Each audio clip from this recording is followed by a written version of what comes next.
Hi Shivangi. Hi. Shivangi Alia ഭട്ടിനെ പോലെ ഉണ്ടോ ഇപ്പോ ക്യാമറയിൽ നോക്കി? അറിയില്ല. അറിയില്ല. ആലിയ ഭട്ടിനെ ഭയങ്കര ഇഷ്ടമാണോ ശിവാംഗി? ഭയങ്കര ഇഷ്ട. അപ്പൊ ഈ ക്യാമറാമാനോട് പറഞ്ഞോ ആലിയ ഭട്ടിനെ പോലെ ആക്കി തരാൻ വേണ്ടിട്ട്, ആംഗിളൊക്കെ മാറ്റിയിട്ട്? അതാ ആംഗിളൊക്കെ മാറ്റാൻ ട്രൈ ചെയ്തു. പക്ഷെ ഇന്നെന്താ ദിവസം ഇങ്ങനെയാ, ഫുൾ ഫേസ് വന്ന് ഇത് ക്യാമറ ഫേസ് ആയതുകൊണ്ട് പറവല്ലോ. പക്ഷെ ഒരു സൈഡ് ആരെ പോലെയാ അപ്പോ? ബിന്നി കൃഷ്ണകുമാറിനെ പോലെ? ഇല്ല, അതെന്താന്നറിയോ, എന്റെ ഒരു സൈഡ് ഓഫ് ദ മൂഞ്ചിരിക്കുന്നുല്ലേ, അത് വന്ന് കുറച്ച് ഒരുമാതിരി നല്ല സ്ലിം ഉണ്ടാവും. ഈ സൈഡ് കുറച്ച് കവിള് ചാടിയതാ. സോ അതുകൊണ്ട് ഞാൻ എപ്പോ ഫോട്ടോ എടുക്കുമ്പോ കൂടെ ഇങ്ങനെയാ ഞാൻ കൊടുക്കുള്ളൂ, ഞാൻ ഇങ്ങനെയാ കൊടുക്കുള്ളൂ.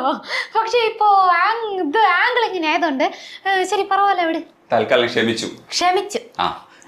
ക്ഷമിച്ചെങ്കിലും ശിവാംഗി, ഇപ്പൊ ശിവാംഗി സ്റ്റാർ ആകുന്നത് എ.ആർ. റഹ്മാൻ സാറിന്റെ പാട്ട് പാടിയത് കൂടെ കൊണ്ട് ഭയങ്കരമായിട്ട് ശ്രദ്ധിക്കപ്പെടുന്നുണ്ട്. അപ്പൊ ശ്വേത ഇവിടെ പാടിയ പാട്ട് അവിടെ വന്ന് മലയാളത്തിൽ പാടാൻ കഴിയുന്നു എന്ന് പറയുമ്പോൾ ഭയങ്കര ഒരു സന്തോഷം. എന്താന്ന് വെച്ചാൽ നിങ്ങൾ രണ്ടുപേരും ബിന്നി കൃഷ്ണനുമായിട്ടൊരു കണക്ഷൻ ഉണ്ട്, എ.ആർ. റഹ്മാൻ സാറുമായിട്ടൊരു കണക്ഷൻ വന്നു. അപ്പൊ ഭയങ്കര രസമുള്ള ഒരു പരിപാടിയല്ലേ അത്? കറക്റ്റ്. അതായത് ചെറിയ വയസ്സിൽ കൂടെ ഇങ്ങനെ നടക്കുന്നു ഞാൻ ആലോചിച്ചില്ല. അങ്ങനെ ഇരിക്കുമ്പോ ശ്വേത ചേച്ചിയാണോ എനിക്ക് മുമ്പേ അമ്മയുടെ അടുത്ത് പഠിക്കാൻ തുടങ്ങിയത്. ഞാൻ ഇന്ത്യ വரைக்கும் പഠിക്കാൻ തുടങ്ങിയിട്ടില്ല. കണ്ടിപ്പാ അതിനെ പറ്റി ഒരു ക്വസ്റ്റ്യൻ വെച്ച്. അതെ, അത് തീർച്ചയായിട്ടും ഉണ്ട്, അത് വരും.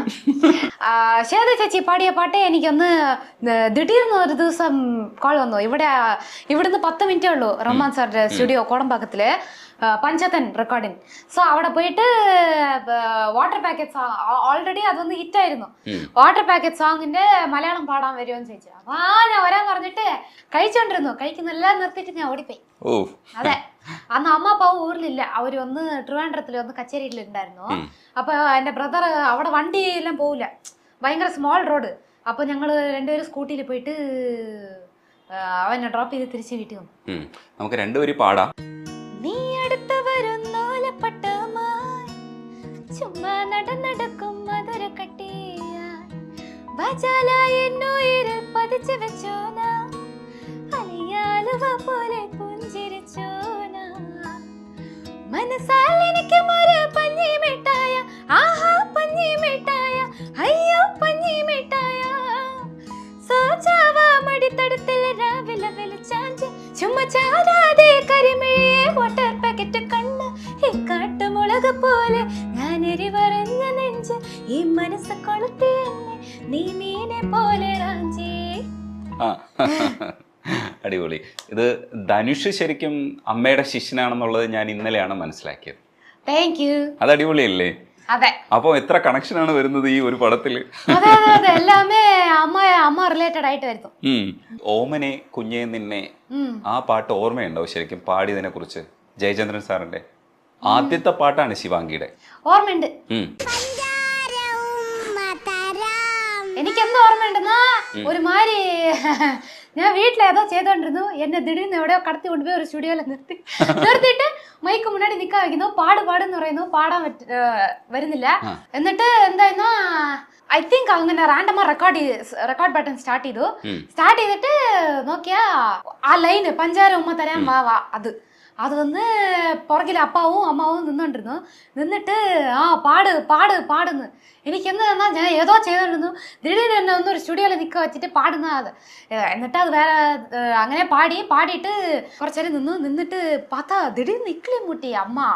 എന്നിട്ട് നോക്കിയാ ചിരിച്ചു. എന്നിട്ട് റെക്കോർഡിങ് ഓവർ, വീട്ടിൽ വന്നു. അതെങ്ങനെ ചിരിച്ചേ? ആ ചിരി അടിപൊളിയായിട്ട് കിടപ്പുണ്ട് ഇപ്പോഴും. ചിരി ഓർമ്മയുണ്ടോ? ചിരി ഓർമ്മയുണ്ട്. ഇപ്പൊ കൂടെ റീസെന്റ് റീലിൽ വന്നു. അതിക്കളി മുട്ടിയ ആ ചിരി ഇനിയും വരും. ഇമിറ്റേറ്റ് ചെയ്യാൻ പറ്റുമോ ആ ചിരി? ശിവാംഗിക്ക് തന്നെ അത് അനുകരിക്കാൻ പറ്റുമോ? അത് ഒരുമാതിരി ഫേക്ക് ആയിട്ടുണ്ടാവും. ഭയങ്കര ജെനുവിനാണ് ശിവാംഗി എന്നുള്ളത് എനിക്കറിയാം. ഇപ്പൊ ദേഷ്യം വരുമ്പോ ഈ ജെനുവിനിറ്റി എങ്ങനെ കാണിക്കും? ഇന്നലെ നൈറ്റ് എന്റെ വീട്ടിൽ വന്നിട്ട് എല്ലാ ഇൻഫർമേഷനും എടുത്തിട്ട് പോയി. ശരി, അതാവത് ഈ രജനീഷ് ചേട്ടൻ വന്ന് എന്റെ വീട്ടിൽ വന്ന് നൈറ്റ് വന്ന് വീട് നോക്കാന്ന് പറഞ്ഞിട്ട് എന്നെ പറ്റി ഇൻഫർമേഷൻ എല്ലാം വന്ന് എന്റെ വയലിൽ നിന്ന് എടുത്തിട്ട് പോയിട്ട് ഇപ്പൊ അത് ഇന്റർവ്യൂവിൽ എടുത്ത് ചോദിക്കാം. ശരി ഫൈൻ. എന്താന്നാ ഇപ്പൊ ഇങ്ങനെ തിരിച്ച് സംസാരിക്കല്ലേ, അതേമാതിരി ദേഷ്യം വന്നാന്ന് വെച്ചോ, ഈ വീട് രണ്ടായിപ്പോ. അപ്പൊ ഇവർക്ക് ഇങ്ങനെ നിന്ന് വിറയ്ക്കും. അല്ല, എന്താണെന്നറിയോ, എനിക്കൊരു വീക്ക് പോയിന്റ് ഉണ്ട്. ആ വീക്ക് പോയിന്റ് വെച്ച് എന്നെ ട്രിഗർ ചെയ്താൽ ഞാൻ അവരെ മോളിൽ ഏറി ചവിട്ടി എന്നിട്ട് ഞാൻ വെളി പോകും. ഓ, ഇറങ്ങി പോകും. ഞാൻ ബിഗ് ബോസിൽ പോയാൽ എന്റെ പേര് കണ്ടിപ്പാ മോശമാവും. ഓ, അതുകൊണ്ട് ബിഗ് ബോസിൽ പോകണ്ട. ഇന്നലെ ഞാൻ ചോദിക്കുന്ന സമയത്ത് എന്നെ ശിവാംഗി പറഞ്ഞു, ഈ ദേഷ്യം കൺട്രോൾ ചെയ്യേണ്ടതില്ല, അപ്പൊ മറ്റുള്ളവർക്ക് വിഷമാവൂലേ, അത് ഹാംഫുൾ ആവൂലേ, അങ്ങനെ ചിന്തിക്കൂലേ? അത് ആരുടെ അടുത്ത് ദേഷ്യം കാണിക്കണമെന്നുണ്ട്. ഇപ്പൊ ആരോ വഴിയിൽ റോട്ടിൽ പോകുന്ന പറവല്ല, അവര് എന്ത് പറഞ്ഞാൽ നമുക്കെന്താ, എന്തിനാ അവർക്കും നമുക്ക് സംബന്ധമല്ല. ഇപ്പൊ നമ്മുടെ സ്വന്തം അമ്മപ്പ നമ്മൾ ഒരുമാതിരി പറഞ്ഞാൽ നോക്കോ വരൂല്ലേ, നമ്മുടെ സ്വന്തം റിലേറ്റീവ്സ് അവര് അമ്മപ്പ ആയതുകൊണ്ട് നമ്മൾ എന്ത് പറഞ്ഞാലും അത് മനസ്സിലെടുക്കൂല. സോ അതുകൊണ്ട് അങ്ങനെ നമ്മളാണ് പറഞ്ഞ, എനിക്കറിയില്ല അവര് മനസ്സിലെടുത്തിട്ടുണ്ടായില്ല. സോ അതുകൊണ്ട് പ്രശ്നമില്ല. ഇപ്പൊ ശിവാംഗി എല്ലാവരും ഇഷ്ടപ്പെടുന്നതിന്റെ പ്രധാനപ്പെട്ട കാരണം എന്ന് പറയുന്നത് ഞാൻ മനസ്സിലാക്കിയത് ഭയങ്കര ജെനുവിനാണ്. പക്ഷേ ആ സമയത്ത് ഈ ദേഷ്യം കൺട്രോൾ ചെയ്യേണ്ടതില്ല എന്നുള്ളൊരു അഭിപ്രായമുണ്ട് ശിവാംഗി. കൺട്രോൾ ചെയ്യേണ്ടതില്ല. എന്തിനാ ഇപ്പോ ഈ ദേഷ്യമെല്ലാം നമ്മുടെ ഉള്ളിൽ വെച്ച് എന്താ ചെയ്യാൻ പോകുന്നത് പറ. നമ്മുടെ ഉള്ളിൽ വെച്ചാ അത് ഒരുമാതിരി നമ്മുടെ ബോഡിയിൽ എവിടെങ്കിലും പോയി സ്റ്റോറായി ക്യാൻസർ ഒരിക്കലും വരാനുള്ള വായ്പുണ്ട്. അതുകൊണ്ടാണ് എല്ലാവരും ഏതർ തെറപ്പി പോകുന്നത്, അല്ലെങ്കിൽ ഈ ഐസ് വാട്ടറിൽ കുളിക്കുന്നത്, എന്നിട്ട് ഈ അക്യുപഞ്ചർ അതൊക്കെ ചെയ്യുന്നത് എന്തിനാ? നമുക്കൊരുമാതിരി വേദന വരും, വേദന വന്നിട്ട് നമ്മൾ മനസ്സങ്കടം വരും, മനസ്സങ്കടം വന്ന് ഡിപ്രഷൻ വരും. ഉടനെ ഡോക്ടർ എന്ന് പറയും ഇതെല്ലാം ചെയ്യുന്നു പറയും. അതിന് ചെയ്യുന്ന പോലെ നമ്മൾ ദേഷ്യം കാട്ടിട്ട് അങ്ങനെ നിമ്മതിയെ പടുത്ത് ഉറങ്ങിയാ പോരെ. അതാണ് അതും അമ്മപ്പായതുകൊണ്ട് ഓക്കെ ഫൈന്. തമിഴിലെ എന്റെ ഫ്രണ്ട്സോ ആരെടുത്തും നല്ല വാക്ക് ഉപയോഗിച്ച് ഞാൻ ദേഷ്യപ്പെടും. അതെ, അതപ്പൊ മുന്നും പിന്നും ഒന്നും നോക്കൂല. അപ്പൊ ദേഷ്യപ്പെടും. ഞാൻ ദേഷ്യപ്പെടുന്നത് ന്യായമായ വിഷയമായിരിക്കും. ഞാൻ ചുമ്മാ ദേഷ്യപ്പെടില്ല. ആക്ച്വലി ഞാൻ ഷോർട്ട് ടെമ്പേർഡ് ആയിരുന്നു, ഇപ്പൊ ഇല്ല. എന്തെങ്കിലും റീസൺ ഉണ്ടെങ്കിൽ ആവും. അപ്പൊ എന്റെ മോള് എന്ന് ആ ചേട്ടൻ ചിരിക്കാം. അപ്പൊ ഒരു കാര്യമുള്ള കാര്യത്തിലായിരിക്കും ദേഷ്യപ്പെടുക, ഇല്ലെങ്കിൽ ദേഷ്യപ്പെടില്ല. അല്ലെങ്കിൽ ദേഷ്യപ്പെടില്ല. ഞാൻ ചെയ്യാത്ത ഒരു തെറ്റിനെ ഒന്നും ഞാൻ ചെയ്തു എന്ന് പറഞ്ഞാൽ എനിക്ക് ഭയങ്കര ദേഷ്യം വരും. അതാ ആരായിരുന്നോ കൂടെ ഞാൻ ഒന്ന് സ്പെയർ ചെയ്യേയില്ല. ഞാൻ അവരുടെ മൂല തല കയറി അടിച്ചിട്ട് എന്നിട്ട് ഈ അമ്മ അല്ല ഒന്ന് അപ്പാർട്ട്മെന്റ് മൊത്തം കേൾക്കുന്ന പറയും. പറവല്ല, കേക്കട്ടെ, അവർ വരട്ടെ, എന്നെ ഒന്ന് നോക്കട്ടെ, എനിക്ക് കവളയല്ല എന്നാലും ഞാൻ ഒന്ന് ഫീൽ ആവും. പുറത്തിറങ്ങി സുഹൃത്തുക്കളോടൊക്കെ ഇത് ചെയ്തതിന് ശേഷം പിന്നീട് പോയിട്ട് സോറി പറയൂ ശിവാംഗി? അവരെ എന്നെ ഒന്ന് സോറി പറയും. അത് ആ കാര്യത്തിനാണ് നമ്മൾ ദേഷ്യപ്പെട്ടത്, അതുകൊണ്ട് സോറി ഒന്ന് പറഞ്ഞു കഴിഞ്ഞാൽ പിന്നെ നമുക്ക് കുഴപ്പമില്ല, പിന്നെ നമ്മളത് ക്ഷമിച്ചു കൊടുക്കും. ഇപ്പോ ഞാൻ വന്ന് തേവല്ലാതെ കോപ്പിട്ടു, അതായത് ആവശ്യമില്ലാത്ത കാര്യത്തിൽ കോപ്പിട്ടത് ഞാൻ സോറി ആയിരിക്കും. അവരെന്നെ ഹേർട്ട് ചെയ്താൽ ഞാൻ തിരിച്ചു പോയി പറയും, ഞാൻ തന്നെ സോറി ആക്കണ്ടേ. അതെ, ഈ വീട്ടില് സാധാരണഗതിയില് മാമുമായിട്ട് ക്ലാഷ് വരുന്നത് ഏത് കാര്യത്തിനാണ് കൂടുതൽ?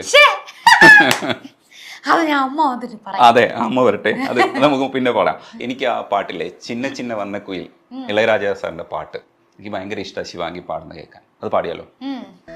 മാலை சூடி மஞ்சம் தேடி காதல் தேவன் சந்நிதி காண காண காண காண சின்ன சின்ன வண்ண கோயில் கொஞ்சி கொஞ்சி கோவதம்மா. സ്റ്റേജിൽ ശിവാംഗി പാടുന്നത് ഭയങ്കര ഫീലാണ്. എന്താണെന്നറിയോ, ഓഡിയൻസിനെ നോക്കിയാൽ നമുക്ക് മനസ്സിലാവും ഇങ്ങനെ കേൾക്കാൻ വേണ്ടിയിട്ട് ഇങ്ങനെ കാത് കൂർപ്പിച്ചിരിക്കുന്ന കുറേ ഓഡിയൻസ് ഉണ്ട്. ഭയങ്കര രസമാണ്. ഇത് കഴിയുമ്പോൾ ശരിക്കും കൈയടിക്കാൻ കൂടി അവർ ചിലപ്പോൾ മറന്നു പോകും. അതാണ് അതിൻ്റെ ഒരു ഫീല്. ആ പാട്ട് ഭയങ്കര രസമായിട്ടുണ്ടായിരുന്നു. ഇതേപോലെ തന്നെയാണ് റഹ്മാൻ സാറിൻ്റെ സ്നേഹിതനെ ഉള്ള ഒരു ഫീലില്ലേ, സ്നേഹിതനെ നമുക്ക് പാടണം. ഇത് കുറച്ച് കഴിഞ്ഞിട്ട് സ്നേഹിതനെ പാടാം.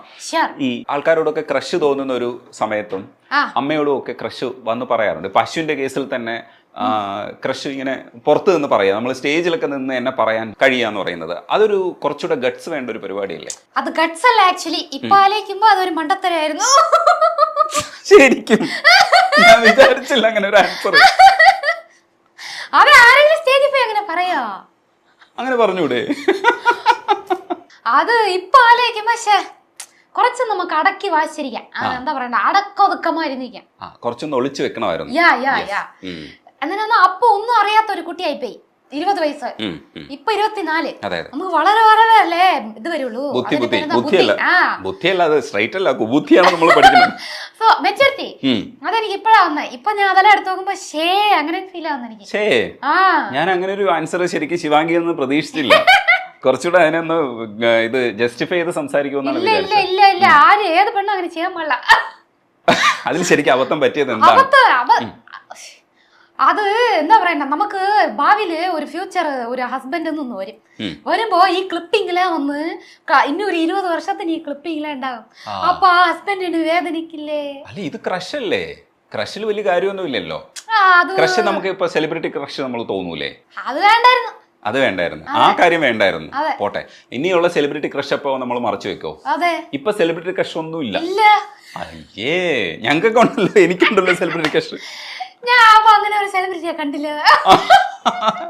അല്ല, ഞങ്ങൾക്ക് ഇത് ക്രഷ് മാറിക്കൊണ്ടിരിക്കും. ഇപ്പൊ ഒരു കാലഘട്ടത്തിൽ അനുഷ്ക ഷെട്ടി ആയിരുന്നു, പിന്നെ ഞങ്ങള് തൃഷ നോക്കി, അങ്ങനെ ഞങ്ങൾ ക്രഷ് വരും.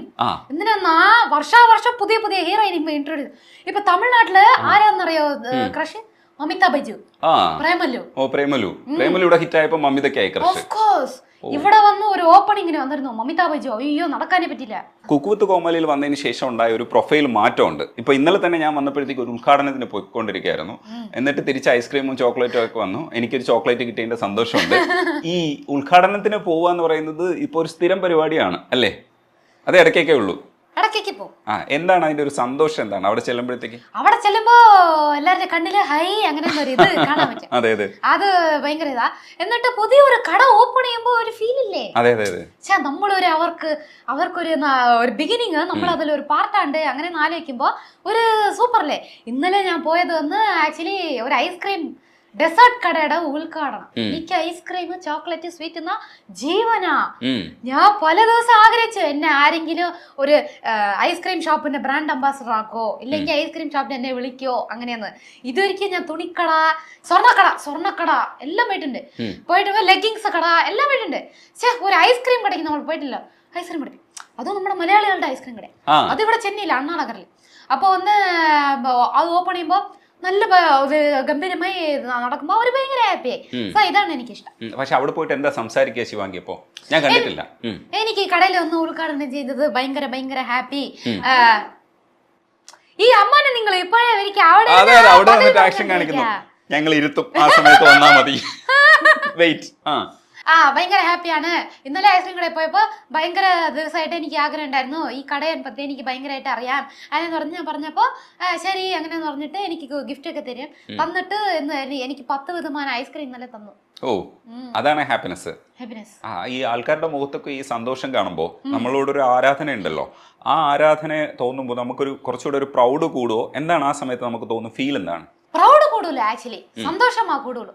എന്തിനാ നമ്മള് ആഗ്രഹിച്ച വിഷയല്ലേ അത്. ആക്ച്വലി ഞാൻ സൂപ്പർ സിംഗർ ചെയ്യുമ്പോ അത്ര പേർക്ക് എന്നെ അറിയാമെങ്കിലും അത്ര മൈൻഡ് ചെയ്യില്ല. എന്തിനാ അങ്ങനെ നോക്കിട്ട് പോകും. പക്ഷേ അപ്പൊ ഞാൻ എന്റെ മനസ്സിൽ ഭയങ്കരമായിട്ട് ആഗ്രഹിക്കും, അയ്യോ ആരെങ്കിലും എന്നെ ഒന്ന് നോട്ടീസ് ചെയ്യുക, ആരെങ്കിലും എന്നെ കൂടെ ഒന്ന് ഒരു സെൽഫി എല്ലാം എടുക്കുക അങ്ങനെയെന്ന്. എന്നിട്ട് അത് കഴിഞ്ഞ് 1 വർഷം നോക്കിയാൽ എനിക്ക് ഈ വീട്ടിൽ താണ്ടി നടക്കാൻ പറ്റില്ല. അതാണ് ഞാൻ ഒന്ന് എല്ലാ ദൈവങ്ങളുടെ അടുത്ത് പറഞ്ഞു താങ്ക് യു സോ മച്ച് അങ്ങനെയെന്ന്. ഒരു ഘട്ടത്തിൽ ബിന്നി കൃഷ്ണകുമാറിന്റെ മോളെന്നാണ് അറിയപ്പെട്ടിരുന്നത്. ഇപ്പൊ ബിന്നി മാം തന്നെ അറിയപ്പെടുന്നത് ശിവാംഗിയുടെ അമ്മ വന്നു എന്നാണ് പറയുന്നത്. ഇപ്പൊ മലയാളത്തിൽ തന്നെ ഇപ്പൊ ശിവാംഗിയുടെ അമ്മ എന്ന് പറയുന്ന ഒരു വിളിപ്പേര് വന്നു തുടങ്ങി. ശരസറൊക്കെ അതിനെ പറ്റിയിട്ട് പറഞ്ഞിട്ടുമുണ്ട്, ശിവാംഗിയുടെ അമ്മയാണെന്നുള്ളത്. ആ സമയത്ത് ശിവാംഗിക്ക് ഭയങ്കര സന്തോഷമുള്ളൊരു കാര്യമാണ്. ഇതിനെ പറ്റിയിട്ട് അമ്മയോട് സംസാരിക്കാറുണ്ടോ? എന്താ പറഞ്ഞു? ഞാനൊന്നും സംസാരിക്കാറില്ല. ഞാൻ ചെറിയ വയസ്സിൽ ആക്ച്വലി അമ്മയുടെ അടുത്ത് പറഞ്ഞു, ഞാൻ സ്കൂളിൽ പോകുമ്പോൾ റാറാ പാടണം அவங்க പൊണ്ണു தானே അങ്ങനെയെന്ന്. എന്റെ 15 വർഷമേ അങ്ങനെയാ. ഞാൻ സ്കൂൾ പാസ് ഔട്ട് ആവുന്ന വരെ അങ്ങനെയാ. ഇവங்க അമ്മ தான் റാറാ പാടിനാங்க അങ്ങനെയെന്ന്. എന്നിട്ട് അപ്പോഴേ ഞാൻ ചെറിയ വയസ്സിലേ പറഞ്ഞു, ഒരു ദിവസം ശിവാംഗിയുടെ അമ്മ ഞാൻ പറയാ നോയിക്കോന്ന്. പക്ഷെ ഞാനല്ലേ എന്റെ അമ്മ അല്ല വിശ്വസിച്ചല്ല, ഞാൻ പാട്ട് പഠിച്ചില്ല. എന്നിട്ട് പഠിത്തം മാത്രമൊന്നുമില്ല. അപ്പൊ ഞാൻ പഠിപ്പിലും എവിടെയാവില്ല, പാട്ടിലും എവിടെയാവില്ല. അപ്പൊ അമ്മ എന്ത് വിചാരിക്കും, ഈ കുട്ടിയില്ല എന്താവാൻ പോകുന്നു അങ്ങനെയെന്ന്. പാത്താ അങ്ങനെ നടന്നപ്പോ അമ്മ വിശ്വസിച്ചേ അല്ല ഒരു ദിവസം ഇങ്ങനെ ആവുന്നു. അപ്പൊ അമ്മ ഇന്ന് കൂടെ കേരളത്തിലെ വന്ന് ഞാൻ പോകുമ്പോ മുമ്പെല്ലാം എന്നെ ആർക്കും അറിയില്ലായിരുന്നു. കുറച്ചുപേര് ഈ കുക്കുത്ത് കോമാളി കണ്ടവർക്ക് അറിയാം. ഇപ്പോ അമ്മ പോയാ ഇപ്പോഴും ശിവാംഗി എങ്ങനെയാണ് ചെയ്യുന്നത്. അവിടെയാണ് ഒരു സ്പേസ് ഉണ്ടായിരുന്നത്, അതും പോയി. അമ്മ അത് പറയുമ്പോ അമ്മാണ് അയ്യോ ഇപ്പൊ കേരളത്തിലാவது എനിക്ക് വന്നത് ആരെങ്കിലും തിരിച്ച് അതേ പറയുന്നു എന്ന് പറഞ്ഞു. നമുക്ക് ഒരു പാട്ടും കൂടെ പാടിയിട്ട് A.R. റഹ്മാൻ സാറിന്റെ സ്നേഹിതനെ പാടിയിട്ട് നമുക്ക് അമ്മയെ വരുത്താം. ഇതേ അഴുത്തം അഴുത്തം ഇതേ അണൈപ്പ് അണൈപ്പ് வாழ்வின் எல்லை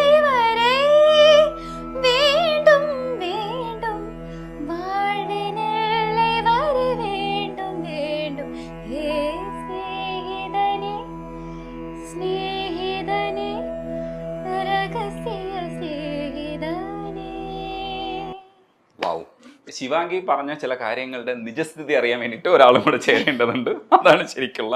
ബിന്നി മാമിനെ വിളിക്കാം. മാം, ഞങ്ങൾക്ക് ചില കാര്യങ്ങൾ ചോദിച്ചറിയാൻ. അപ്പൊ ഇനിയാണ് ശിവാംഗി സത്യങ്ങൾ പറയാൻ പോകുന്നത്. പക്ഷെ അതിൽ ആദ്യം ഒരു കാര്യം ചോദിക്കട്ടെ. അന്ന് ആ പാട്ട് പാടാൻ കൊണ്ടുപോയതില്ലേ, അതെങ്ങനെയാ കൊണ്ടുപോയത്? ഏത് പാട്ട്? ഓമനെ കുഞ്ഞെ നിന്നെ. ഈ കുഞ്ഞിനെ കൊണ്ടുപോയതോ? കുഞ്ഞിനെ കൊണ്ടുപോയത്. ഇവക്കൊന്നും അറിയത്തില്ലല്ലോ ഇപ്പൊ ഫിലിം പാടാൻ പോവാന്ന്. ഇവിടെ എങ്ങനെ ഞങ്ങളെ കോരി എടുത്തു? ഞാൻ പറഞ്ഞില്ലേ ഇവിടെ പാട്ട് വേല ചെയ്തോണ്ട് ഇവിടെ മാത്രം കൊണ്ടുപോയി പോരെ, ഇവളുടെ തമ്പിയും കൊണ്ടുപോകണല്ലോ, അനിയനെ. അനിയന് 2 വയസ്സ്, ഇവക്ക് 4 വയസ്സ്. എടുത്തോണ്ട് പോയി.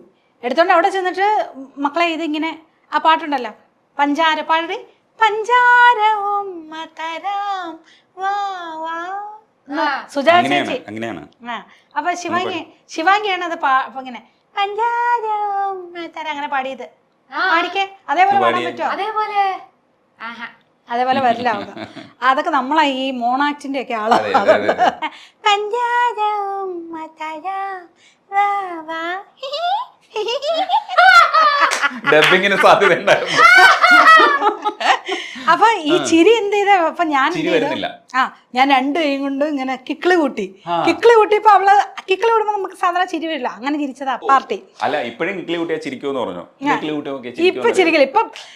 ഇപ്പൊ ഞാൻ കിക്കിളി കൂട്ടാൻ വരുവാണെന്ന് അവള് കാണുകയല്ലേ, അങ്ങനെയൊന്നും ചിരിക്കില്ല. അങ്ങനെ ചിരിച്ചിട്ടും കൊണ്ടുവന്നു. അതേപോലെ തന്നെ ഇവിടെ നമ്മുടെ പസങ്ങൾ എന്നുള്ള ഫിലിം ഉണ്ടല്ലോ, അതില് ഗുരുജി പസങ്ക എന്നുള്ള 25 വർഷമായിട്ട് ഞാൻ തമിഴ്നാട്ടിലാണ്. പക്ഷെ എന്നാലും തമിഴിന്റെ അവിടെ ഇവിടെ ഒക്കെ ഇപ്പോഴും കിട്ടില്ല. അതൊരു ഇവളാണ് എന്നെ തിരുത്തി തരണത്. ചിലപ്പോൾ ഇവിടെയൊക്കെ വന്ന് ഞാൻ പറയണത് നമ്മൾ മലയാളീകരിച്ച് ചിലപ്പോൾ തമിഴ് പറഞ്ഞ് ഇവിടെ തെറിയായിരിക്കും ചിലപ്പോ. അപ്പൊ ഇവള് പറയും ഇവക്ക് തെറി അറിയാട്ടോ. അപ്പൊ ശരിക്കും തമിഴിലെ മലയാളത്തിൽ അറിയാം, മലയാളത്തിൽ അതെങ്ങനെ നിനക്കറിയാം? പട്ടി പറയണ്ട, ഇത് മാത്രം അറിയുള്ളൂ, അറിഞ്ഞാ മതി. വഴക്കുറയും ചെറിയ വയസ്സിലെ. തെറിയല്ല, ഇതുപോലെ ഭയങ്കര ഇങ്ങോട്ട് വാന്ന് പറഞ്ഞ ഈ കൊച്ച അങ്ങോട്ട് ഓടുമല്ലേ, അപ്പൊ ചിലപ്പോ വിളിക്കും അത്ര. അപ്പൊ എന്റെ ചേച്ചിമാരെന്നെ വഴക്ക് പറയും. ഇപ്പൊ എന്റെ ചേച്ചിമാര് ഇത് ഞങ്ങളുടെ ഇവിടെ വരണേ, ഇവിടെ തമിഴ്നാട്ടില് ഇളനീ ഒരു വലിയ ഒരു ഇതെന്താന്ന് വെച്ചാൽ എല്ലാ കാര്യവും വീട്ടിലേക്ക് വരും. അതുകൊണ്ട് ഞാൻ എപ്പോഴും പറയും സ്വർഗമേ என்றாலோ അത നമ്മോരു പോലെ വരുമാ എന്നാ. ബിക്കോസ് ഇവിടെ മൊബൈൽ ടൈലർ വരെ ഉണ്ട്. രാവിലെ 6 തൊട്ട് പൂ വേണോ, കായ് വേണോ, ഇളനീര് വേണോ, ഇങ്ങനെ വീട്ടിൽ കൊണ്ട് തന്നെ ആരുണ്ട്.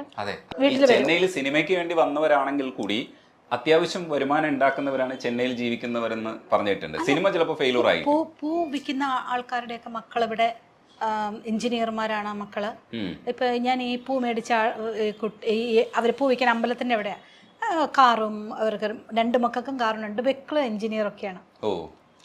ഇവിടെ അങ്ങനെ പാവപ്പെട്ട ഒരു അതില്ല, എല്ലാവരും പൈസ ഉണ്ടാക്കി. ഇവിടെ എല്ലാ വീട്ടിലും സെർവൻസ് ഉണ്ട്, കുക്സ് ഉണ്ട്, എല്ലാം ടച്ച് ഉണ്ട് കേട്ടോ. ഒരു ഭയങ്കര എനർജി ഉള്ള ഒരു നഗരം തന്നെയാണ് ചെന്നൈ. അതെ അതെ, മുക്കിന് കോവിലും ഇതൊക്കെ ഉണ്ട്. പിന്നെ കലാകേന്ദ്രവും അല്ലേ, കല കൂടുതലുമാണല്ലോ. അതും എല്ലാ ക്ലാസിക് കലകൾക്കും ഇത്രയും ഇമ്പോർട്ടൻസ് ലോകത്തിൽ കൊടുക്കുന്ന ഒരു നാടാണ് ചെന്നൈ. എന്നാ കുടിച്ചോളൂ. മറ്റേ കാര്യം പറയാം. പസംഗ സിനിമയിൽ ഇതേപോലെ തന്നെ കൃഷ്ണൻ അവളുടെ അച്ഛൻ വിളിച്ചുകൊണ്ട് പോയി. എന്നിട്ട് അവിടെ ചെന്നിട്ട് അകത്ത് നമ്മളെ കൊണ്ടുപോയി ഇങ്ങനെ നിർത്തിയിട്ട് കൃഷ്ണൻ തന്നെ പാടിക്കൊടുക്കും. പാട്ട് പാടിക്കടി. അൻപാലെ അഴകാകും വീട് ആനന്ദമതർക്കുള്ളെ തേട് സ്വന്തങ്ങൾ കൈ സേരുമ്പോത് വേറൊന്നും അതർക്കില്ലേ ഈട്. ഇതിങ്ങനെ അപ്പ സൈഡിൽ നിന്ന് പറഞ്ഞു കൊടുത്തു. അപ്പൊ പാടി ജെയിംസ് വസന്തൻ. ഇതിൽ ഏറ്റവും വലിയൊരു വിശേഷം എന്നാന്ന് പറഞ്ഞാൽ ഗുരുജി ബാലമുരളീകൃഷ്ണൻ ഞങ്ങളുടെ ഗുരുജിയാണ് അതിന്റെ ബാക്കി പാട്ട് പാടിയിരിക്കുന്നത്. സോ അവൾ അതുകൊണ്ട് ഇപ്പം പാട്ടെന്ന് പറയുമ്പോൾ ശിവാംഗി, ഡോക്ടർ എം ബാലമുരളീകൃഷ്ണൻ ഇങ്ങനെ വന്നല്ലോ. അപ്പോഴത്തേക്കും എൻ്റെ ഗുരുജിയുടെ കൂടെ ഞാൻ ആദ്യത്തെ പാട്ട് പാടിയില്ലോ എന്നും പറഞ്ഞു. വലിയ സന്തോഷമായി. ശരിക്കും പാട്ട് അമ്മയുടെ കൂടെ പഠിക്കാത്തതിന്റെ കാരണം എന്താ? വലിയ കാരണമല്ല, ഞാൻ ഒരു മികപ്പെരിയ മടിച്ച് ഇൻ ദ വേൾഡ്, അതുകൊണ്ടാ. അല്ല പക്ഷേ മികപ്പെരിയെന്ന് പറഞ്ഞ ഏറ്റവും വലിയ അറിയാം. അല്ല അമ്മാണ് നമ്മുടെ നാട്ടുകാർക്ക് തമിഴ് അറിയില്ലെന്ന് അവർക്കറിയാം. നാട്ടുകാർക്ക് തമിഴ് അറിയില്ല എന്ന് ഞാൻ പറഞ്ഞില്ല. പറയണതിന്റെ കൂടെ നടുക്ക് ഇങ്ങനെ ശരി എന്തെങ്കിലും ആവട്ടെ, ഇനി ഒരു അടി ആവണ്ട. അല്ല ശരിക്കും പാട്ട് പഠിക്കാത്തതിന്റെ കാരണം അമ്മ പഠിപ്പിക്കുന്നതുകൊണ്ടാണോ? എന്നാ അച്ഛൻ്റെ അടുത്ത് പഠിച്ചൂടെ? അമ്മയുടെ അടുത്തേ പഠിച്ചില്ല, അച്ഛൻ്റെ അടുത്ത് ആരെങ്കിലും വ്യത്യാസം അത് അങ്ങനെ ഒരു റീസൺ അല്ല. അപ്പയുടെ അടുത്ത് പഠിക്കുന്നതിന് അമ്മയുടെ അടുത്ത് പഠിച്ച ഒരു ജാലി, അത്രേ ഉള്ളൂ. അല്ല എന്തോ ഒരു വ്യത്യാസമുണ്ട്. എലി പ്രാർത്ഥിക്കണേ അറിയാവോ? ഇല്ല. ഇപ്പൊ മനസ്സിലായോ? ഞാൻ തന്നെ അപ്പയുടെ അടുത്ത് പോവാതെ അമ്മയുടെ അടുത്ത്. അല്ല ഇത് ക്ലാസ്സിലെല്ലാം നടക്കൂട്ടെ. ക്ലാസ്സിൽ പടയൊക്കെ ഇങ്ങനെ കാണിക്കും. പിള്ളേരെ എല്ലാം പഠിക്കാനായിട്ട് കൊച്ചു പിള്ളേർ, പണ്ട് ഇപ്പോഴൊന്നും ഇല്ല കേട്ടോ, പണ്ട് കൊച്ചു പീർക്കാണ്ടി പിള്ളേര് വരും പഠിക്കാനായിട്ട്, വാണ്ടുകള്. അവരെ ഇതൊക്കെ കാണിച്ച് അവര് ചിരിയോ ചിരി, അവർക്ക് പാട്ട് വേണ്ട, അവസാനം പാട്ട് അതിന്റെ സൈഡിൽ കൂടെ കയറ്റി കൊടുക്കും. അപ്പം പിള്ളേര് പഠിക്കും. ഇതെന്താ കാരണം എന്ന് വെച്ചാൽ ഈ കുട്ടി ആരും ഞങ്ങൾ തോറ്റുപോയ ഒരേ ആളാണ് ഇദ്ദേഹം. ഇവളുടെ പാട്ടിയുണ്ട്, അതായത് അപ്പാടെ അമ്മ പാട്ടി എടുത്ത് പോയി പഠിച്ചു. രണ്ടുപേരും ഇവളുടെ അനിയനും പാട്ടി എടുത്ത് പോയി. പാട്ടിയുടെ പിള്ളേരുടെ അടുത്ത് ഇവരായിരുന്നു ഫസ്റ്റ്. കറക്റ്റ്. ഇന്നൊന്ന് നമ്മൾ വന്ന് അപ്പൊ പാട്ടിയുടെ കൂടെ മെജോറിറ്റി ടൈം സ്പെൻഡ് ചെയ്തോണ്ടിരുന്നത്. ഇവര് വർക്ക് എവിടെയെങ്കിലും ടൂറിന് പോകുമ്പില്ലെങ്കിൽ പാട്ടി ഞങ്ങൾ കച്ചേരിക്കാ പോണത്. ടൂർ പോണതും കച്ചേരിക്ക് പോണത് വ്യത്യാസമുണ്ട്.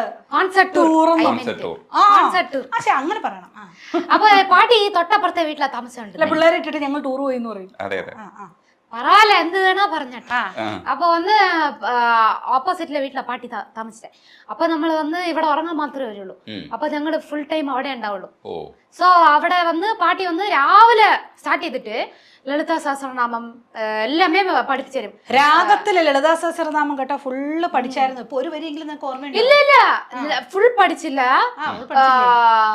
സിന്ദൂരാരുണ വിഗ്രഹം ത്രിനേനാം മാണിക്യമൗളി സ്ഫുരത് താരാനായക ശേഖരാം സ്മിതമുഖീം ആപീണ വക്ഷോരുഹാം പാണിഭ്യാം മലിപൂർണരത്ന ചഷകം രക്തോത്പലം വിഭ്രഹീം സൗമ്യാം രത്ന കടശ്ച രക്തചരണം ധ്യായത് പരമംബികാം ശ്രീമാതാ ശ്രീ മഹാരാജ്ഞി ശ്രീമത് സിംഹാസനേശ്വരി ചിദഗ്നികുണ്ഡ സംഭൂത ദേവകാര്യ സമുദ്യത ഉദ്യദ്വാന സഹസ്രാഭ ചതുർബാഹു സമന്വിത രാഗസ്വരൂപ പാഷാണ്ഡ്യ. ഇങ്ങനെ കുറെ. കുട്ടി നല്ല കുട്ടിയായിരുന്നു. നല്ല ടീച്ചർ പഠിപ്പിച്ചത് ഇപ്പോഴും ഓർമ്മയുണ്ട്. അപ്പൊ ടീച്ചറിന്റെ കുഴപ്പമാണ്. രാവിലെ തൊട്ട് നൈറ്റ് വരെ ഇങ്ങനെ ഫുൾ ക്ലാസ്. എന്തോ മഞ്ചരി അങ്ങനെ ഏതോ കുറെ ഇങ്ങനെ ശ്ലോകംസ്. അത് കഴിഞ്ഞിട്ട് പാട്ട് ക്ലാസ്. സോ ഞാൻ ഫുൾ അവിടെ ഇരുന്ന് എല്ലാം കേൾക്കും. അത് കേട്ടതിന്റെ ഗുണമുണ്ട് കേട്ടോ. പക്ഷെ ഈ സ്കൂളിൽ ഒന്നും കേട്ടില്ല. ഇവിടെ കുട്ടി ഇന്ന് വരെ ഇങ്ങോട്ട് വന്ന് പറഞ്ഞു ഇതുവരെ ഇങ്ങോട്ട് വന്നിട്ടില്ല. ശ്വേതയെ കൊണ്ടൊക്കെ പറയിപ്പിച്ചില്ലേ? എന്നിട്ടും കുട്ടി പഠിച്ചു. ശ്വേത വരുമ്പോ ഓടി വന്ന് ചിലപ്പോ ശ്വേത പഠിക്കാൻ വരുമ്പോഴത്തേക്ക് ചേച്ചിക്ക് ഓടി വന്ന് ഞാൻ ചേച്ചിയുടെ കൂടെ പഠിക്കാതിരിക്കാന്ന് പറഞ്ഞു 5 മിനിറ്റിൽ ആളെ കാണാതെ. ഇവളുടെ കുറെ ഫ്രണ്ട്സ് ഉണ്ടായിരുന്നു, ആൺകുട്ടികളുടെ ഫ്രണ്ട്സ്. അവരെല്ലാം എല്ലാരും കുറെ ഗ്രൂപ്പായിട്ട് വരുമ്പോഴത്തേക്കും ഇവളും വന്നിരിക്കും. അത് പ്രത്യേകം പറയണം. അതിലേക്കാണ് നമ്മൾ വരുന്നത്. അപ്പോഴാ വന്നിരിക്കും. പക്ഷെ അവിടെയും 10 മിനിറ്റ് എന്നാ അവരെങ്കിലും ഇരിക്കുമ്പോൾ ശരി വന്നിരിക്കൂലോ എന്ന് വിചാരിച്ചാ 10 മിനിറ്റ്. അത് എന്താ റീസൺ എന്ന് പറഞ്ഞാൽ നമ്മളിപ്പം കർണാട്ടിക് മ്യൂസിക് എങ്ങനെയാന്ന് വെച്ചാൽ കീർത്തനങ്ങൾ എന്ന് പറഞ്ഞ ഒരു പല്ലവി തന്നെ ഒരു 10-8 സംഗതികൾ. എനിക്കെന്താ ഒരേ ലൈന് എന്തിനാ ഇത്ര സംഗതി ഒരേ ലൈന് എത്ര പാടി പാടുന്നേ? അതാണ് പൊറുമില്ലാത്തത്. ക്ലാസിക്കൽ പഠിക്കാൻ എനിക്ക് പൊറുമില്ല. ഒരേ ലൈൻ എന്തിനാ ഇത്രയും പ്രാവശ്യം ആവർത്തിക്കണം? പക്ഷെ അതാണ് ആ പാടുന്നതാണ്, ആ പഴയ സംഗതി എടുത്ത് പാടുന്നതാണ് നമ്മളുടെ ത്രോട്ടിന് കൊടുക്കുന്ന ഒരു കട്ടി, ആ ഒരു സൈക്കിൾ ബാലൻസ് എന്ന് പറയുന്നത്. അപ്പൊ ഇവള് പക്ഷെ ഉള്ളത് തുറന്നു പറയാനുള്ള 5 മിനിറ്റ് കൊണ്ട് പഠിക്കും.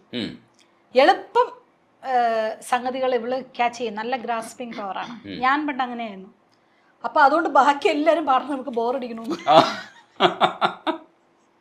അതുകൊണ്ടാ കുട്ടി പഠിക്കാത്തത് അല്ലേ? കുട്ടി അതുകൊണ്ടാണ്. എന്നാ തന്നെ വരുവോ? അതും ഇപ്പൊ ഞാൻ ചോദിച്ചു എന്നെ പഠിപ്പിച്ചാന്ന്. ഇപ്പല്ലേ എനിക്ക് ടൈം ഇല്ലാന്ന് അമ്മാണ് പറഞ്ഞു. എനിക്ക് ടൈമില്ല. ഇല്ല. നീ പറയുമ്പോ എനിക്ക് പഠിപ്പിക്കാൻ പറ്റും. അതെ, ആരെയൊക്കെ പഠിപ്പിക്കാൻ നിഷേധിച്ചിട്ടുണ്ടെന്നുള്ള എനിക്കറിയാം. അത് അതിലേക്ക് വരാം. അതെ അതെ അതെ.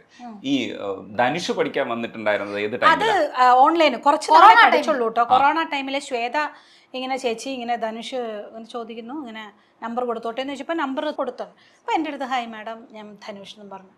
അപ്പോൾ ഞാൻ എൻ്റെ കാര്യങ്ങളെല്ലാം പറഞ്ഞു, ഇങ്ങനെയാണ് ക്ലാസ് ആണ്, അതാ കണ്ടീഷൻസ് ഒക്കെ ഓക്കെയാണ്, ഒന്നും അതൊരു പ്രശ്നമില്ല. നല്ല സ്റ്റുഡൻ്റ് ആയിരുന്നു, നല്ല സ്റ്റുഡൻ്റ് ആയിരുന്നു. കറക്റ്റ് എനിക്ക് എപ്പോഴും അറിയാം, ഒരു 11 രാവിലെ ഓൺലൈനാട്ടോ, കറക്റ്റ് 11 ആകുമ്പോഴേ കറക്റ്റ് വിളിക്കും, കറക്റ്റ് 12:01 പോവില്ല.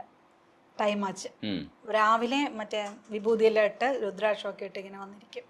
അവിടുന്ന് എനിക്ക് പുക കാണാം, ഇങ്ങനെ ഭസ്മവും അല്ല മറ്റേ എന്താണ് സാധാരണ തെരുവ് ഇതെല്ലാം വച്ച്. സോ കറക്റ്റായിട്ട് പഠിച്ചുകൊണ്ടിരുന്നു. പക്ഷേ അത് കഴിഞ്ഞ് കൊറോണ നേരം കഴിഞ്ഞപ്പോൾ എൻ്റെ അടുത്ത് നേരത്തെ പറഞ്ഞിരുന്നു, ഞാൻ എനിക്ക് ചിലപ്പം വരാൻ പറ്റുമോ അറിയില്ല കണ്ടിന്യൂ ചെയ്യാൻ. കാരണം US പോയി, പിന്നെ ഡൽഹിയിൽ ഹിന്ദിയിലൊക്കെ അഭിനയിച്ച് അങ്ങനെ പുള്ളി അങ്ങ് തിരക്കായി പോയി. പിന്നെ ഇപ്പം കോണ്ടാക്റ്റ് ഒന്നുമില്ല. പിന്നെ ഇവളെ മറ്റേ ആ പടത്തിലെ ഒരു പാട്ട് പാടി, പക്ഷെ അത് പുള്ളി അറിഞ്ഞിട്ടുണ്ടോന്ന് അറിയില്ല. അറിഞ്ഞാണോ? അറിഞ്ഞിരിക്കും, ഓഫ് കോഴ്സ് അറിഞ്ഞു കാണാം. അത് വേറെ തിരക്കിട്ടുണ്ടാവും. അതെ, ആരാ പാടിയെന്നൊക്കെ. റഹ്മാൻ സാറിന്റെ അടുത്ത് ഇത് എത്തിയിട്ടുണ്ടായിരിക്കോ ശിവാംഗിയുടെ? റഹ്മാൻ സാറിന് ഇവളുടെ സൗണ്ട് ഭയങ്കര ഇഷ്ടമാണ്. ഇത് അവര് പുള്ളിയെ പറഞ്ഞില്ല, അമ്മ പറഞ്ഞ വീഡിയോ ഉണ്ടല്ലോ പറഞ്ഞത്. ഹണി, നിങ്ങൾക്ക് ഹണി വോയിസ് എന്ന് പറഞ്ഞു. അതുപോലെ സാർ എന്തെങ്കിലും അഡ്രസ് ചെയ്ത പോരെ? നിങ്ങൾക്ക് ആർക്കെങ്കിലും നിങ്ങളുടെ കിച്ചണിൽ ഹണി ഇല്ലെങ്കിൽ ശിവാംഗിയുടെ വോയിസ് ഇട്ടാ മതി. അതാണ് ഞാൻ പറഞ്ഞത്, അത്രേ പറഞ്ഞോളൂ.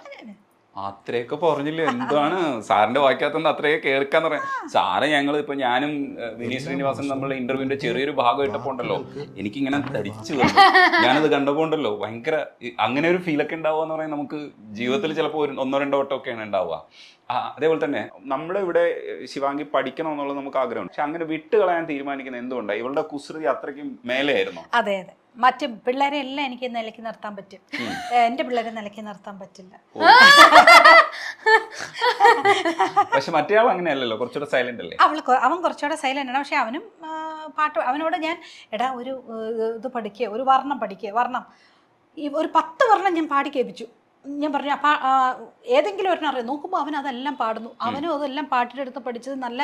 അതെ, ഞാൻ എന്റെ ബ്രദറാണ് പാട്ടിനെടുത്ത് പോയി പഠിച്ചേ. ഓർമ്മയുണ്ട് അവൻ അതെല്ലാം. ഞങ്ങൾ പാട്ടിരിക്കുന്നുല്ലേ, പാട്ടി രാവിലെ എഴുപ്പി വിടും, രാവിലെ എഴുന്നേപ്പിച്ചിട്ട് പൂജ പാർട്ടിസിപ്പേറ്റ് ചെയ്യും. എന്നിട്ട് കുക്കിംഗ്, അതിന് വന്ന് അപ്പളം പൊരിക്കാനല്ല, പപ്പടം പൊരിക്കാനല്ല പഠിപ്പിച്ചു ഫസ്റ്റ് എനിക്ക് പാട്ടിയാ. അത് കഴിഞ്ഞിട്ട് വലിയ പഠനം, പാട്ടി എനിക്ക് രസം വെക്കാൻ കൂടെ പഠിപ്പിച്ചു. രസം വെക്കാൻ പഠിക്കുന്ന വലിയ പഠനം തന്നെയാണ്. ഞങ്ങൾക്ക് രസം വെച്ച് തന്നിട്ടുണ്ട്. ആവശ്യമുള്ളപ്പോ വെച്ചോളൂ അല്ലേടാ. ഞാൻ പുതിയ വീട്ടിൽ ഷിഫ്റ്റ് ആയിട്ട് ഞാൻ രസം ഉണ്ടാക്കും. രസം വെക്കാൻ പഠിച്ചു. വത്തക്കുഴമ്പ് ആർക്ക് വേണം? കണ്ടാ ഇങ്ങനെ ഇരിക്കുന്നവരെ അമ്മയ്ക്ക് ഞാൻ എന്തിനാ കുക്ക് ചെയ്ത് തരണ്ടേ? അപ്പൊ അന്ന് പാട്ടി മര്യാദക്ക് കുക്ക് ചെയ്ത് തരും. എന്നിട്ട് പാട്ടി വന്ന് തൈര് സാധം ഉരുണ്ട ചെയ്ത് അതിൽ ഓട്ടയിട്ട് രസം എല്ലാം ഇട്ട് ഇങ്ങനെ വായിൽ ഊട്ടി തരും. തൈര് സാധത്തില് ഒരു ഉരുളയിൽ ഒരു ഓട്ട ഇടും, എന്നിട്ട് അതിൽ വത്തക്കുഴമ്പ് ഇങ്ങനെ ഊത്തും. എന്നിട്ട് എന്നാ ടേസ്റ്റ് ആണെന്നറിയാവോ? സെമ്മ ടേസ്റ്റ്. ഞങ്ങളെല്ലാം കൈയോടെ ഇങ്ങനെ നിൽക്കും, ഞാന് ബ്രദറ്, ചില സമയം താത്ത കൂടെ നിൽക്കും. താത്ത എന്നിട്ട് എല്ലാരും വന്ന് പാട്ടി ഒരു 2 നിറയെ തൈര് സാധം വെച്ചിട്ട് ഇങ്ങനെ ഉരുട്ടിട്ട് ഓട്ട ഇട്ടിട്ട് ഇങ്ങനെ ഇത് അതെല്ലാം ഒരു കാലം. നമുക്ക് വടക്കേ ഓട്ട ഇടാൻ അറിയില്ല. അത് ഈ അതായത് റീസെന്റ് ആയിട്ട് ടോപ്പ് കുക്ക് ഡൂപ്പ് കുക്ക് എന്ന് പറഞ്ഞൊരു പ്രോഗ്രാമിൽ ഞാൻ പോകുന്നുണ്ട്. അപ്പൊ അതിനകത്ത് എനിക്കും ഒരു ചലഞ്ച് തന്നു, വട ഉണ്ടാക്കാൻ. നമുക്ക് ഈ വടക്ക് ഓട്ട ഇട്ടിട്ടുള്ള അങ്ങനത്തെ നമുക്ക് അറിയത്തില്ല, ഞാൻ ചെയ്യാറില്ലല്ലോ. എന്നിട്ട് വട ഉണ്ടാക്കി കഴിഞ്ഞിട്ട് ഒരു ലൈറ്റർ ഒരെണ്ണം എടുത്തിട്ട് അതിൽ കുറച്ച് നീണ്ടിരിക്കുന്ന ഒരു ഭാഗമുണ്ട്, അങ്ങനെ എല്ലാ വടയും ഇങ്ങനെ കയറ്റിയിട്ടിട്ട് അങ്ങനെയാണ് വട ഉണ്ടാക്കിയത്. നോക്കും തിരിച്ചു നല്ല സൂപ്പർ വട. എന്തിനാ ഇത് പറഞ്ഞെന്ന് പോലും അറിയാം. അതെ അതെ, അത് വേറൊരു കാര്യം പറഞ്ഞുകൊണ്ടിരിക്കുകയായിരുന്നു. അത് പോട്ടെ, നമുക്കൊരു പാട്ടുകൂടെ പാടിയിട്ട്. ശിവാംഗി, ഞാൻ ഇതൊക്കെ പറഞ്ഞാലും ഞാൻ ഇടയ്ക്ക് ഈ രാഗവിദ്യ എന്നുള്ള രാഗരസമൊക്കെ ചെയ്യാറുണ്ട്. അപ്പൊ അതില് പന്തപുരാളി രാഗരസം ചെയ്തതിൽ അപ്പൊ ആ നേരത്തെ ഇങ്ങനെ പഠിക്കണേന്ന് പറഞ്ഞുകൊണ്ട് ഒരു കീർത്തനം പഠിപ്പിച്ചു കൊടുത്തു. രഘുവര ഞാപകൊണ്ടോ ഞാൻ വെറുക്ക വള്ളമ്മ 2 പേര്. പക്ഷെ അതിൽ എത്ര സംഗതി അതിലല്ല പാടിക്കുക.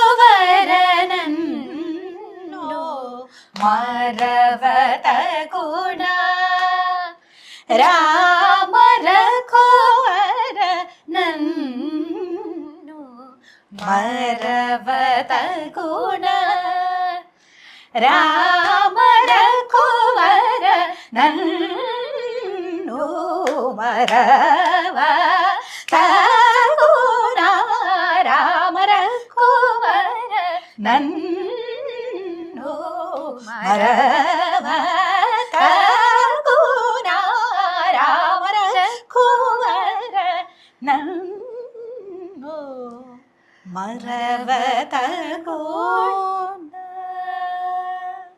പാടിയാ മതി, ഇടയ്ക്ക് നിർത്തണ്ട. അതൊക്കെ എങ്ങനെ വരും എന്നുവെച്ചാ ഇതൊക്കെ പാടി നോക്കുന്നുണ്ടോ? ഇല്ല. അപ്പൊ അതുപോലെ കൺഫ്യൂഷൻ വരും. അയ്യോ, എനിക്ക് പഠിപ്പിച്ച സംഗതി വേറെ, ഇപ്പൊ പാടിയത് വേറെ.